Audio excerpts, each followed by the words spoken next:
All right, folks. We got 39 people in the channel. We were expecting something shy of 100. So as folks join, we'll go ahead and ignore you and just follow up.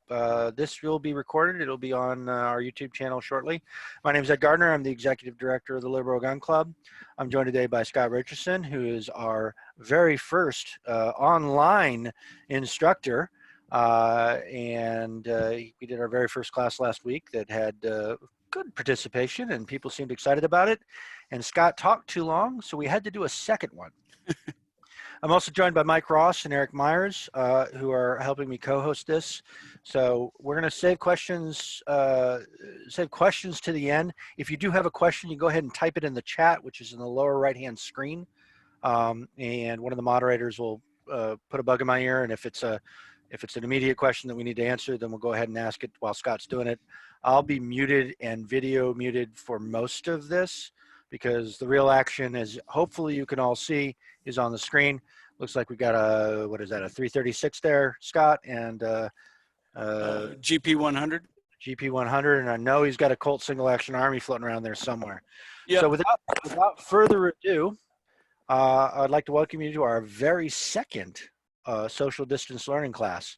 This time, Scott's going to be telling us all about how to keep your revolver and your lever gun clean. Scott, it is all yours. All right. Yeah, as my son said, this is FUD 101. Anyway, he's not as big a fan of these guns. But anyway, my name's Scott Richardson. I live in Portland, Oregon, member of the Liberal Gun Club for a couple of years. And I've been into the firearms hobby for 30 years and got started disassembling and cleaning guns pre-internet.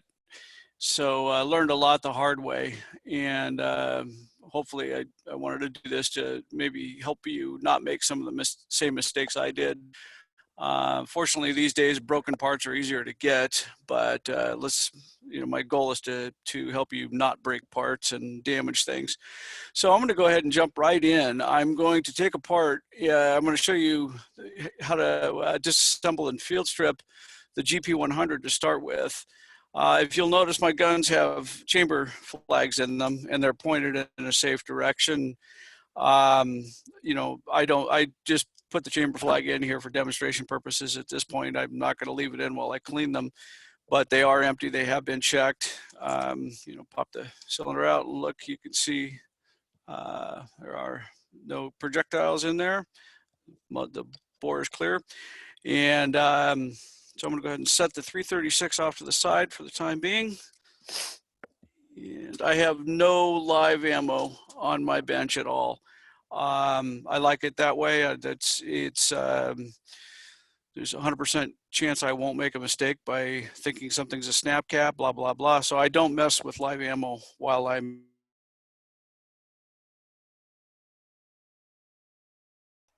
And we forgot to mention that occasionally his internet's been going out, so we may need to wait a moment while his internet comes back. Yes, we see.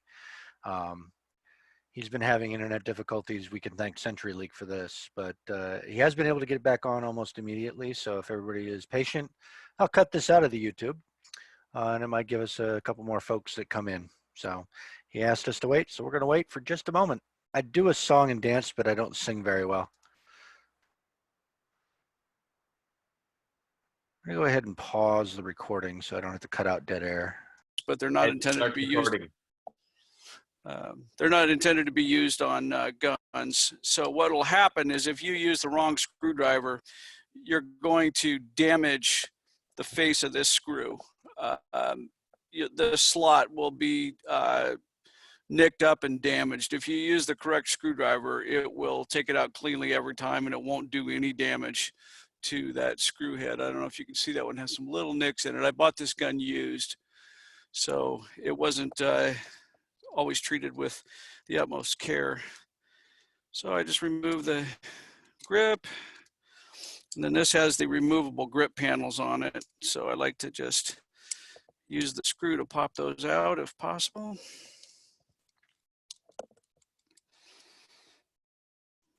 So I just kind of poke through, pop the grip panel out, And then I can do that on the other side. Push that out. So those grip panels are removed.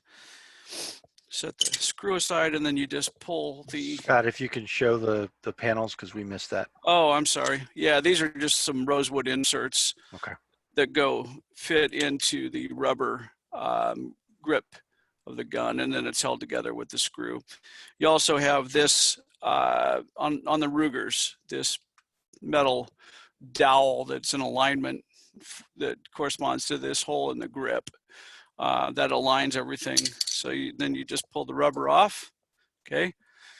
This allows you to inspect that mainspring, for damage, and to get in there to clean and oil. So we're going to take it quite a bit further. You wouldn't necessarily, normally with cleaning this gun, you'd open the cylinder. You would, unfortunately with the revolvers, you generally have to access the cleaning the barrel from the muzzle end instead of the chamber end. It's not ideal, but it's just too hard to get in this way unless you have a bore snake. Bore snake just drops down through, and then you just see if I can show this on camera. You just pull the bore snake through, and it has a little bit of brass brush right in here, and that will scour some of that carbon and stuff out. And you just pull it through like that. That's cleaning. I prefer cleaning rods, but bore snakes are used pretty commonly. And then you would clean the cylinders with either a bore snake or a patch. You would hit each one of these, down through each cylinder, clean up the face here, and maybe a drop of oil on this assembly, the ejection assembly. Because it's traveling through this crane right here, so there's a little bit of metal to metal contact. So you might put a little oil there, and maybe that a wee bit closer to the camera. Okay, yeah, you can see where this travels through the crane right here. This piece is called the crane, and so you might put a drop of oil on there and wipe the gun down, and that's more or less, adequate for most field stripping and cleaning of one of these, but we're going to take it all the way down as far as we can. So in order to do that, what I'm going to do is I'm going to pull back on the hammer, and that relieves a lot of the pressure on this spring. And you'll see, I don't know if this is going to show up, but there's a little tiny hole right there in this. You see the hole right here? I'm going to put a little Allen key through there. You can use anything you want. Hold that right there. Like, if you show us in profile there, we could probably see it. I think I see it. There you go. There you go. I can see it now. Yeah. So you just put that in there, and then you let the hammer back like so, and that spring just pops right out. Okay. So let me finagle that out of there.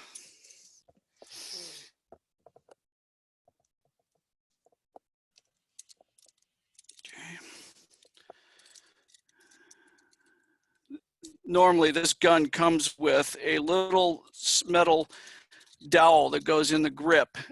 The previous owner had lost it on this gun. Otherwise it would be a lot simpler. But there's a little metal dowel that you use for this process. I just had to use an Allen key because that's what I had that would fit in there. So that spring is compressed, and I'm just going to leave it that way and set it aside. Next thing we're going to do is remove the hammer. So to do that, you see this little thing right there? Just pop that up a little bit, pull it out, and your hammer should come right out. Why it's not is beyond me right now, but it should pop right out. Put it back in there and redo it.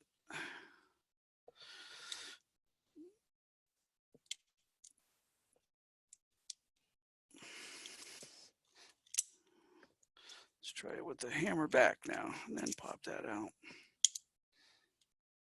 Okay. Why this one doesn't want to play nice today, I don't know. But that hammer should just ease right out.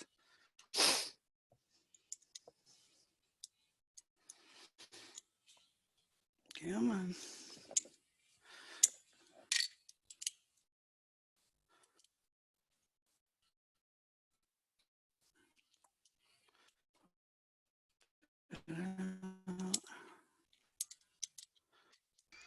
We've got Come a on, this is so easy most of the time. we've got a little bit of video lag, but you're still on and talking, so hopefully it'll catch up. There we go. There we go. All right, we're back. There we go. The hammer should just come straight out like that. Okay, so you can take this and clean it and wipe it down.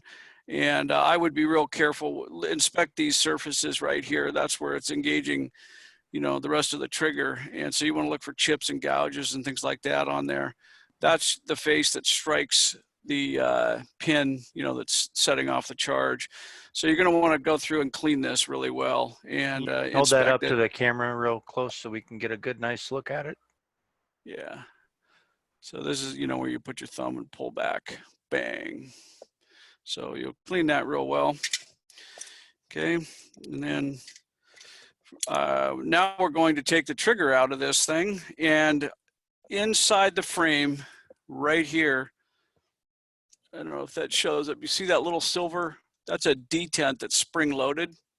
So what you do is you kind of press down on that because it locks this trigger assembly into the frame.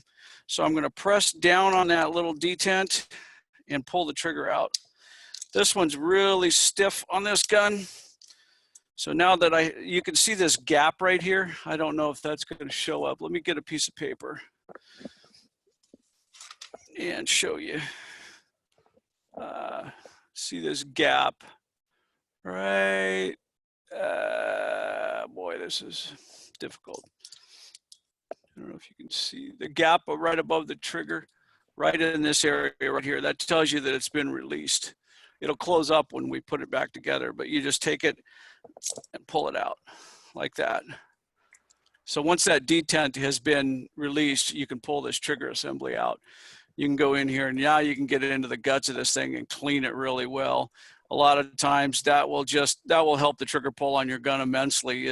Most people don't take it this far, and you know the performance degrades over time. So if you can get in here with little picks, you know, picks like this.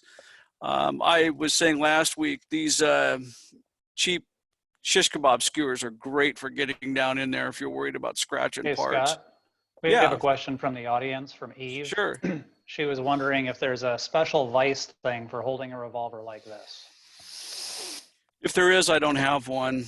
But what you could do is take a piece of carpet or carpet pad and put it in a vise and then squeeze it carefully. You know, you shouldn't need to put a whole lot of force on one of these to get that free. But I'm not aware of a particular tool for this.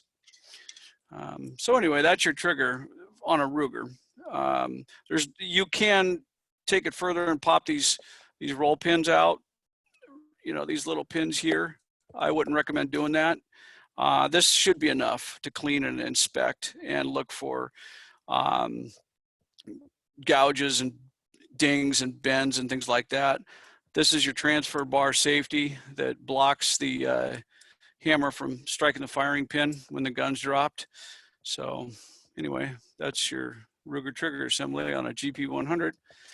From there, you can now open the cylinder, slide it completely off.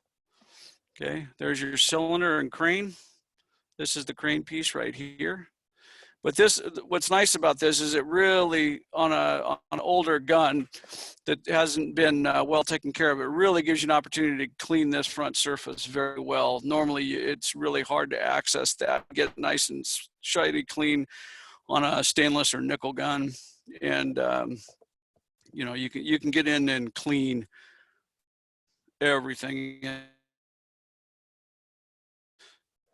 get to all those spaces. So anyway, and there's your frame, and that's it.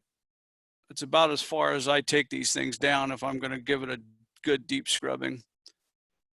Okay, Does anybody want to watch me actually clean this stuff, or do we want to just talk through reassembling it and go on to the Marlin? I'd go on to reassembly. Okay. As zen as it is to watch you clean guns, and frankly, if everybody hasn't watched that video last week, you should, because it is kind of zen. But I don't want to chance your internet going off. Okay, so we're gonna go ahead and reassemble this. We've just cleaned it, you know, gave it, and I would put a little bit of oil, like I said, back on this bar here. You know, this is your ejector. So I'd put a little bit of oil on there because it's rotating inside the cylinder. You know, it spins freely, so there's a little bit of metal on metal contact. You might put a little bit of grease on the crane here because that's, you know, sliding in and out of the frame. Hey, Scott, we So have a couple reassemble questions this. from the crowd. Sure. First one is from David. How often do you deep clean versus just do a quick regular cleaning? About once a year. Normally I would just take it, shoot it, you know, and then I would clean the bore and the cylinder and wipe down all the surfaces with a light coat of oil just to keep it from, you know, the bluing from getting damaged or stained. But about once a year, or if I start having, if the trigger starts to feel like it's getting gritty, or, you know, it doesn't feel normal, I will pull it down to this point. And this is a good chance to sit there and just spray this with Ballistol or CLP and let it soak and get in there, because carbon and crud, unburnt powder, all kinds of stuff builds up in here, pocket lint. You'd be surprised what will drop out of a gun when you take one apart. So if I feel the triggers start to go away or degrade on me, that's when I will pull it down to this extent. Great. And then the second question is, and you've partially answered it, is CLP okay? Yeah. And I think I'll add to that is, can you also point out where you might use CLP and oil versus grease on the revolver? Oh yeah. Well, CLP is, for those that don't know, it's a cleaner, it's a lubricant, and it's a preservative. It comes in a can. I had a can of it out here on the bench at some point. It's a great all-in-one. It you can spray like this frame down with CLP and then just wipe it off, and it will clean, it will remove dust and carbon and crud, and it will also leave a thin sheen of oil on there as a preservative. It's good stuff. I use it a lot. I use that or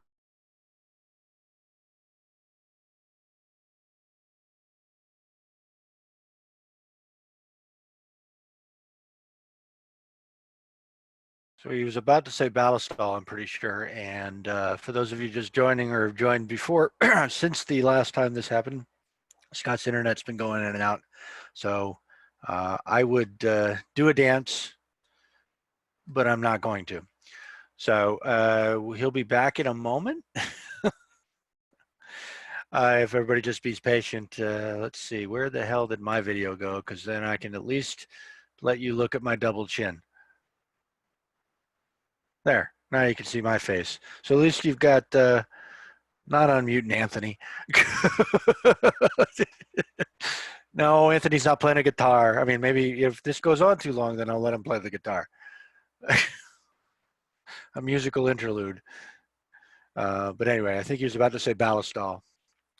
So as somebody pointed out in chat, no good back. plan survives first contact. Oh, he's back. I don't have to keep talking. yeah. Where did you go? There you are. You're co-hosted. All right. You are about to be spotlighted if I can figure out how to make that happen. I already got it, Ed. You got it. You're a gentleman and a scholar. I'm away. All right. What were all the means said about me behind my back? I'm kidding. Just CenturyLink. Just CenturyLink. Oh, okay. All right. Well, we were talking about where grease and oil would be used. Oil most of the time. Grease I use it if there's a heavy metal to metal contact, like maybe on this crane here, where there's you know, it's 360 degrees of metal to metal contact. I would rub a little bit of grease on there because it just lasts longer and you know, has more lubricity. I don't know if that's a word. It is now. But as we go along, I'll show you the areas where I would use grease versus oil. So to illustrate the point, I use these Lucas products. I like them very much. I would put just a tiny bit. I don't even know if that shows up on camera, just a little bit, and just kind of rub it all around. And then we're going to reassemble this thing. So your crane slides right back into the notch on the housing. You can't mess this up. It only goes one place and one way. So that slides right in there. Close it. Okay. We're going to put our trigger back in. So you have to make sure this transfer bar safety goes in the right place. It wants to drop in and it wants to end up where it's going to cover that firing pin. So when you put it in, gravity kind of orients it for you. So and then you have a little bit of a notch right here that corresponds to a little beveled edge inside the frame. And you'll feel it kind of align itself. Oops. You'll feel it kind of drop into place where it needs to be. So I don't know if you can see right here, it's sort of aligned properly.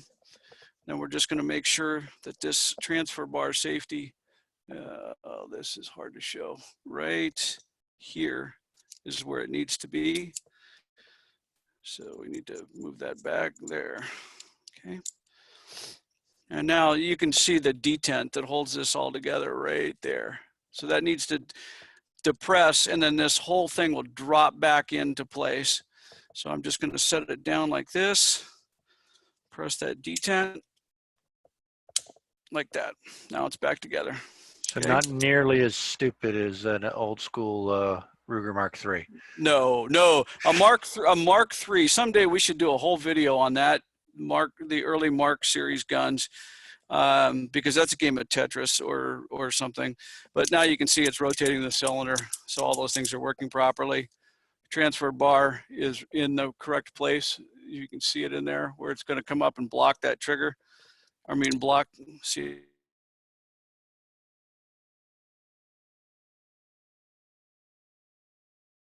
Now, sometimes his video comes right back, but sometimes it doesn't.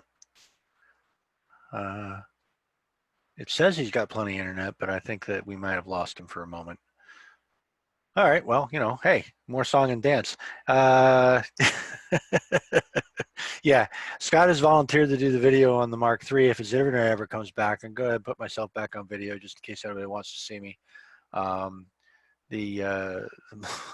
have never, ever been so angry at a gun before as I have with the Ruger Mark III. And it just was not a happy circumstance. I thought I broke the damn thing. All right, come on, Scott. We appreciate you guys' patience, and we're so glad that so many of you showed up.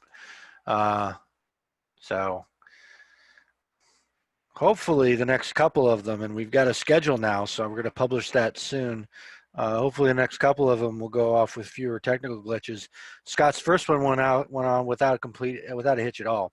So we're going to go ahead and blame CenturyLink. And hopefully they tag that automatically in the video and, pound CenturyLink sucks, that kind of thing. All right. I'm going to start randomly picking people from the audience and putting their video on and say, it's nice to see you again. Oh, I see Nigel smiling. He's going to be the first one. All right, we'll give him a minute. Give him a minute. So we got 42 people in. I think we had 24 in the first iteration of this. I'm gonna go ahead and give you a preview. We're gonna have Al, our lead instructor, do a little bit of stuff around defensive shooting. I think on April 6th is when he said this first one is going to go. He and I are going to get together later in the week to make sure all his stuff works, and barring any unfortunate incidents with his internet service provider, we'll be doing something on, I believe it's the 6th of April. at, I want to say 5 p.m. Pacific time. So if you're at work, which you shouldn't be because most of the country is sheltering in place apparently, it should be starting right about when you get home. And we're going to have probably starting like a week by week stuff right after that. We also have Richard from Oregon. He's going to show us all sorts of stuff. Oh, we've got Scott back. Hold on, I saw his name come up. No, I'm wrong. We got Richard from Oregon, who's going to show us a little bit about bullseye shooting. I'm going to spotlight me so we don't see Anthony. I don't know how Anthony keeps coming back into the frame. Sorry about that, Anthony. He's going to show us a little bit about his bullseye shooting rig and his, and probably at least wow us with a pre-recorded video of him shooting, since nobody can get to a damn range. Also, what else we got? Lonnie was supposed to teach an introduction to emergency medicine and how to use a tourniquet, but he is stuck in Arkansas, I believe, and doesn't have any of his gear. So I'll either find somebody else to do it, or we'll wait a couple weeks for him to get back if he can. All right, well, I have exhausted my miscellaneous script, so let's give him another minute. Lonnie should be home soon. That's outstanding. Everybody remembers the range. I don't know who caught the absolutely abysmal live stream that I tried to do. I think it was yesterday morning. I think I had too much coffee or not enough coffee or not enough food. But the live stream was terrible around CERT guns and Mantis X. So I just posted the video of the test I did the previous week. That's also out there on the channel. Yeah, keep dancing. I love it how you guys, this is awesome because this is all going to be on YouTube unless I cut it out. You have a dartboard. Nice. Scott is back. Scott is back. Well, he's getting back. There he is. All right, hold on. I got to make him a co-host again. And I got to find him in the video, and then I'm going to stop talking because I'm running out of shit to say. Pardon my French. Hold on, Scott. I got to find you. Somebody else find him? We can see you, but we can't hear you. 1 second. Okay. All right, hold on. We can now hear you. All right. Well, Sorry about that. No. There we go. Found it. And oh, you are Spotlight. All right. Can everybody see Scott? Excellent. All right. I'll shut up now. Goodbye. All right. Yay. Sorry about that. I despise CenturyLink, and they're going to get turfed as soon as I am able. So now we're going to drop this trigger back together. And, we're going to put we got the trigger in, we're going to put our hammer in. There's your face that strikes. So I'm going to just pull the trigger, drop the trigger in there, and realign this thing.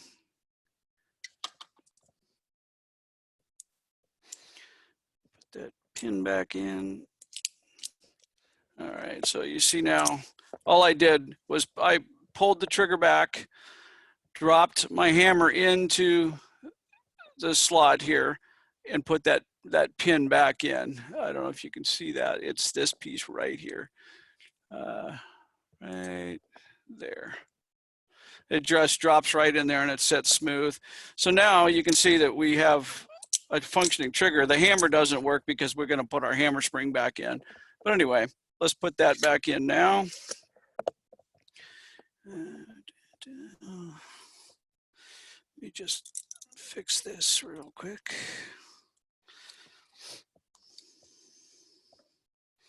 I wish I had the little pin that came with this gun. I don't know why somebody would get rid of that thing. But all right, so now this is going to go back up inside here. So you just flip it over, and you'll notice there's a little, looks like a little tooth on this end. That points toward the front of the gun. So that's how you orient this.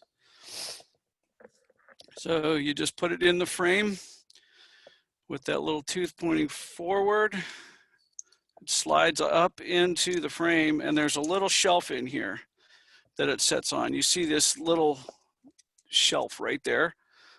That sets right on that. A bit closer if you can. All right. There's a little shelf right here, Yeah, right there. There's another one on the other side. Let me see if I can give it some contrast. I don't know if that makes, you see that? Little shelf right there and right here. I can. I think you're good. Okay, because that's what that spring is resting on. So once that's in the correct place, whoa, and the camera takes a dive.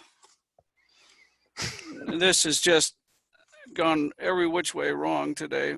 Set the gun down. Thankfully, it's not. Set the gun down. You're fine. All right. So now what I'm going to do is pull the hammer back, pull my pin out, and now I should have a full functioning firearm. Full action, single action. Okay, that's it. All right. I think we're good. Now we slide the handle back on.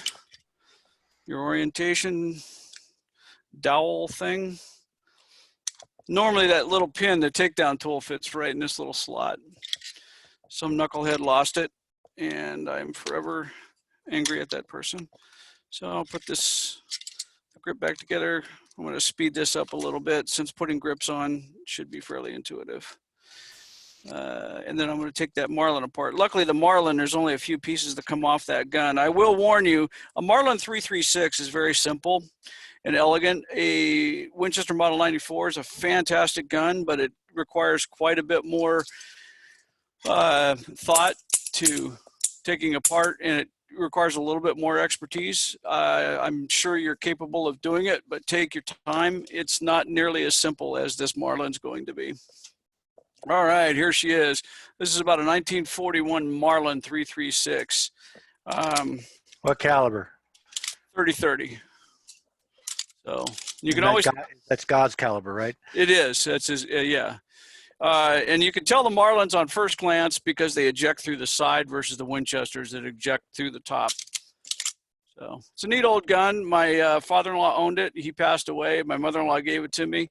I've shot it a couple of times, but it is in disrepair and it really needs to be gone through in depth and cleaned up. There's a little bit of surface rust and such. So anyway, I'm going to go ahead and take it apart. So you pull your lever down and you want your bolt to cover. You see the hammer here? It's holding that hammer. Scott, if I could interrupt for a second, we had a question. How does this compare to the 1894? It's similar but completely different. The 1894 takedown procedure is quite a bit different. There's, you kind of access it through this side, and there's roll pins that you have to take a screw out and then punch the roll pin out through this side. You'll see a hole up here. It looks like it has a screw missing. It doesn't, and you're not supposed to fill that with oil. It's just to access a pin. So there's quite a few differences.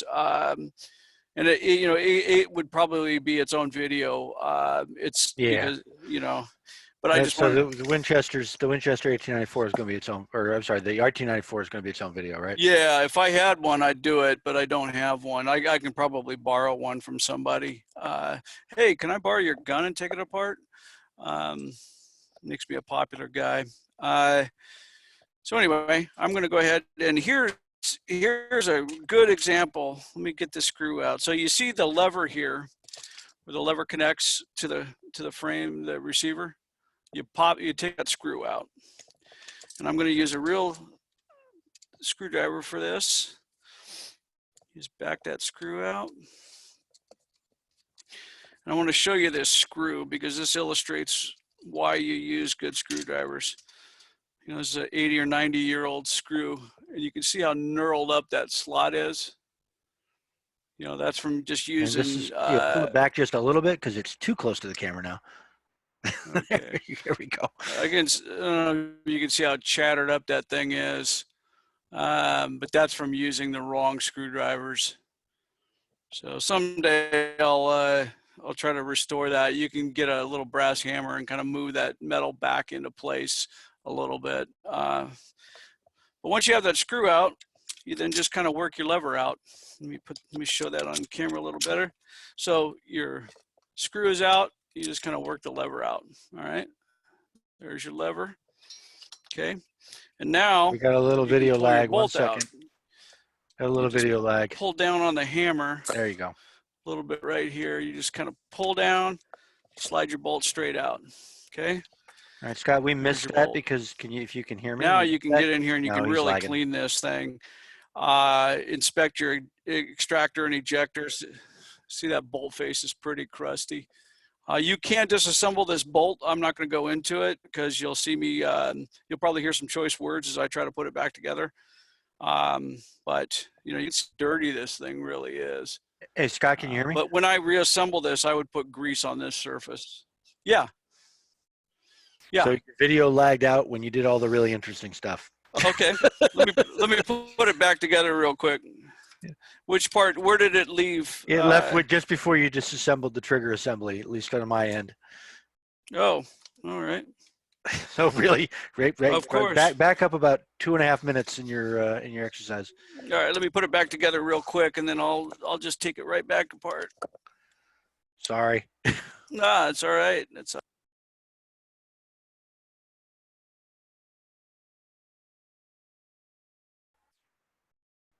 And your audio just died.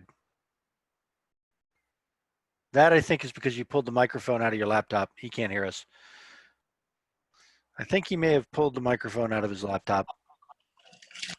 Can you hear me? Now we can. Yes. Okay, I'll just leave it without the headset then. All right. All right. So anyway, I removed that screw, and now I'm just going to remove the lever. It just pops right out. To remove the bolt, I'm going to see right here on the hammer, I'm going to have to pull down just a tiny bit on that to let the bolt clear. And then it slides right out. It slides right out the back. Okay. Like I said, I was saying, I'm not going to disassemble this bolt because you will hear some choice words as I go to put it back together. But you should be able to get in there with a nylon brush or a brass brush and, you know, clean and get to all of those surfaces. You can get in there with picks and things like that if you need to scrape that bolt face. There's a little extractor inside here. And it just fell out right there. Okay. That piece. And there's a little, you can see the empty spot on the frame right there. Okay. This little node. All right. You see it on right there? That corresponds to that hole in the frame. So when we go to reassemble this, that's how you align that thing. I'll show it more to you when we get it going here. Next, I'm going to take apart and show you how to get to the tube on this gun. Whoa! Jeez. I'm a walking disaster.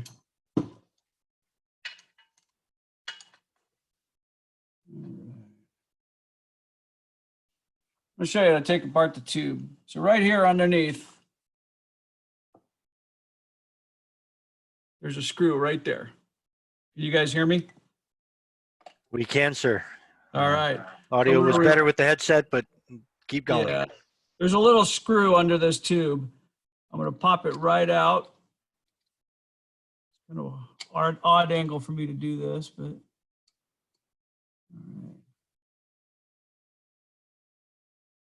And that screws into a lug on the barrel.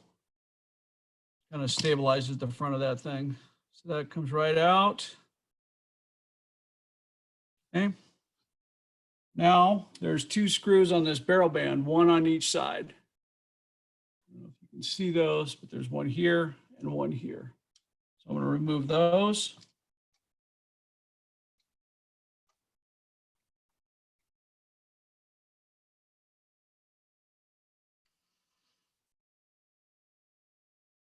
And somebody's chowdered these up too over time. Really need to get in there and clean them up.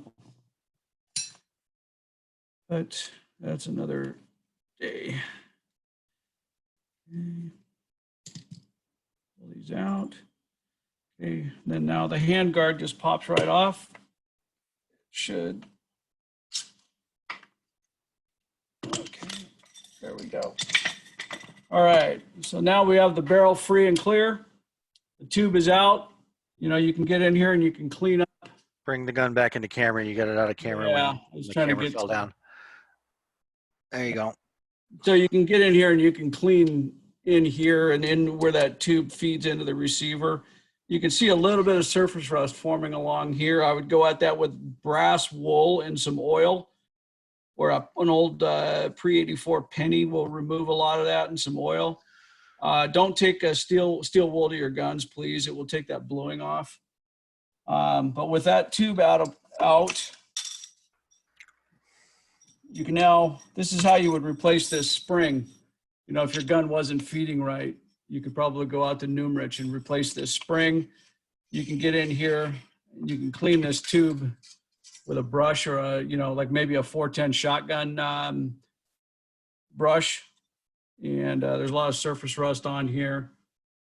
You know, you can clean that up, get all that rust off. And I wouldn't put a lot of oil in this thing, because this is feeding the ammo, and you don't want the ammo dripping in oil. And it's just a spring. You know, the ammo just compresses that spring. And you can get in here, and if you wanted to, you know, clean that up. That wood's in pretty good shape.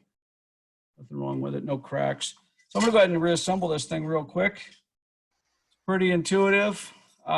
This, once again, this screw right here on this end corresponds to that lug on the barrel. So I'm gonna feed.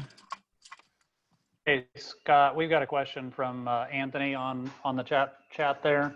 Sure. Do you use anything specifically to remove rust outside of the brass wool and oil? Brass wool and like I said, you can use an old penny, 1984 penny, when they were still copper, and you can put a little bit of oil on it and just kind of rub it lightly on the brass, or I mean on the metal, and that will remove some of that rust.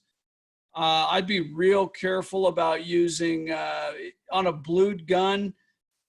I'd be real careful about using any kind of chemicals, because it can really ruin the bluing. And bluing is really hard to do right. You can get some of the Birchwood Casey cold blue and touch it up, but it never looks quite right. I prefer to just, once the bluing's off, I just leave it off. I don't know if you can see here, but this has got no bluing left on it from 80 or 90 years of, you know, people handling the gun. But We have a minor correction. Apparently, 84 they were zinc. It was 81 were copper. Okay, I knew there was a cutoff date sometime in the early 80s. So, well, I have the tube back on. I'm going to put this screw back in there.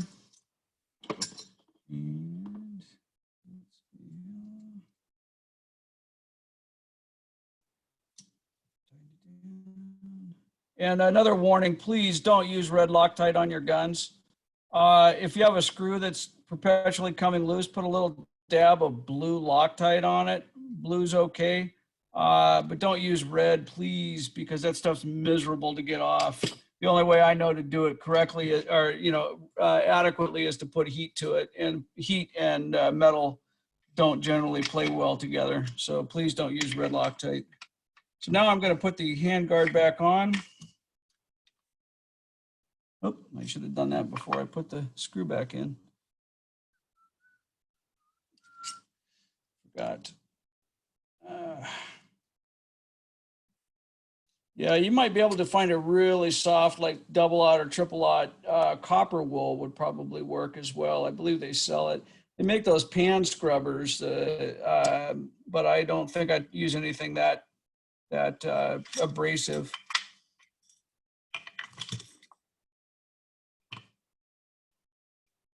There we go. That's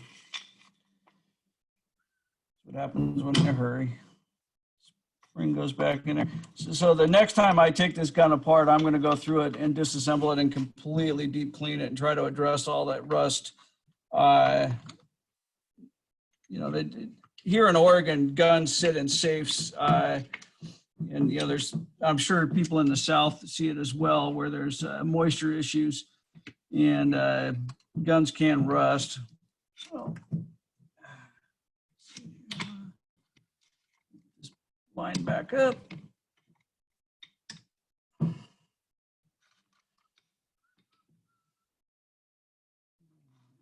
Why is that not going in there?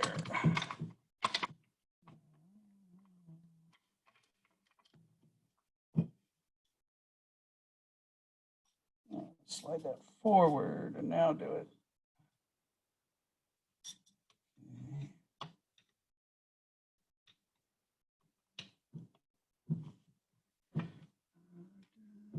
Yeah, most of the time, the issues with these guns are gonna be feeding issues. So that's why you'd want to learn to take the magazine off and scrape it or clean it. You know, most of the time, that's usually what I see with these things. Why does this one not want to go together?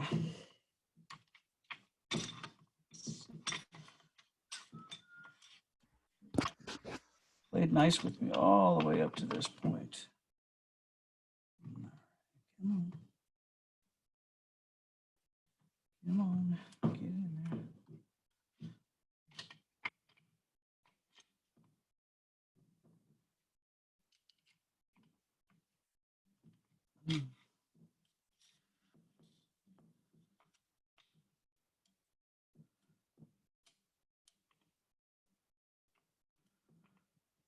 Something. You're giving us all anxiety. Yeah, it'll go together. It will play nice. I just don't understand why it doesn't want to right now.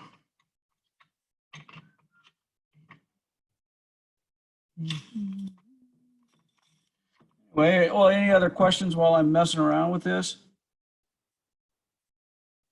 All right, folks, go ahead and raise your hands or put it in the chat and ask some questions while he's pretending to make sure that it goes back together. While he fiddles around. It'll play We nice, got a pool going to see who curses the worst first, apparently. Oh, I'm shouting in my head. I think you got a kid you got a kid somewhere nearby, so you can't really be really dramatic. Okay, let's go back. Come on, get back on there.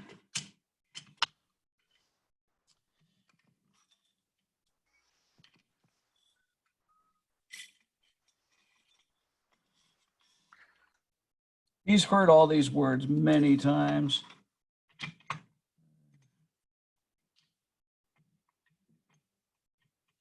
Well, we'll make sure we mark the YouTube video as adults only. Yeah. Well, you didn't see my Speedo I'm wearing, so. Why does this not want to go in there when this? Okay. All right. It will go, I promise.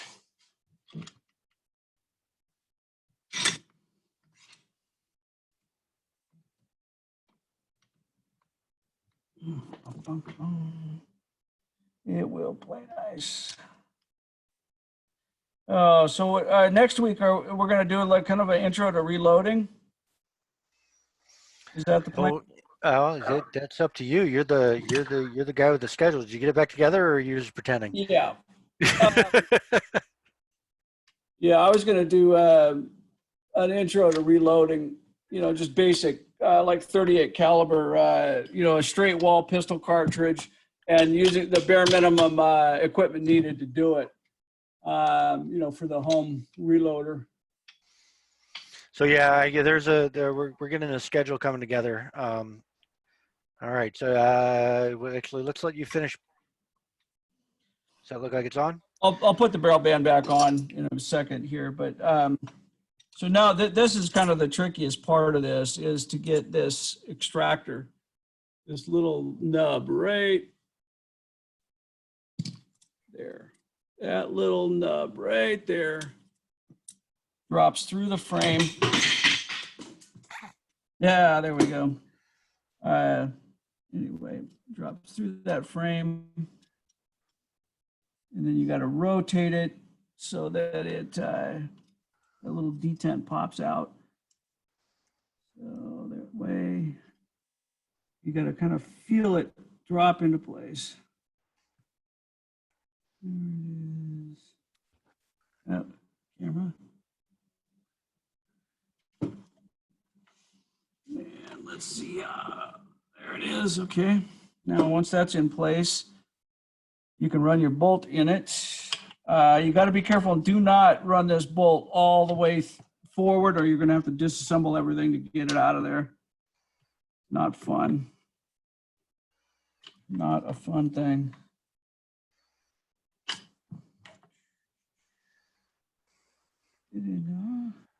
Back out of that little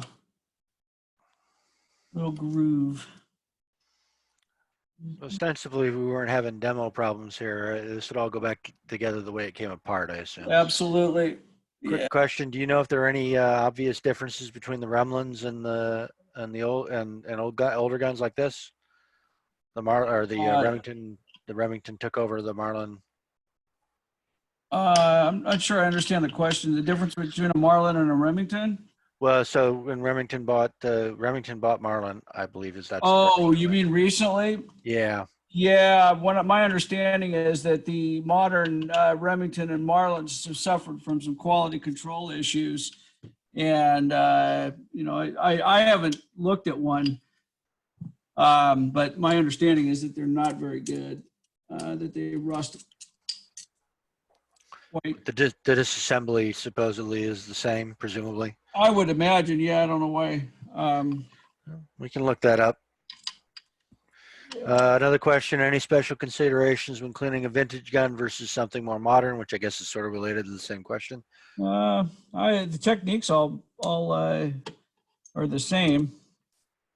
You know, there's Copper and brass brushes, and yeah, you know, be as gentle as you can, but it's still metal. Yeah, the wood is probably a bigger consideration. You know, you don't want to take a really abrasive chemicals. You know, you got to be careful of chemicals on the wood, and you got to be careful to don't put too much oil on it. People tend to rub oil all over wood stocks, and it soaks down in there, and it'll eventually saturate the wood and kind of ruin it, turn it really spongy. So you have to be careful with that. Just a really light coating of oil is all that's ever needed. You know, boiled linseed oil is fantastic if you want to use that. This gun just doesn't want to go. There we go. All right. So now, like I said, you don't want to push this bolt all the way forward and lock it in place, because that's no fun to disassemble the gun at that point. You take your lever, and it drops right back in. Like that. Screw goes in there.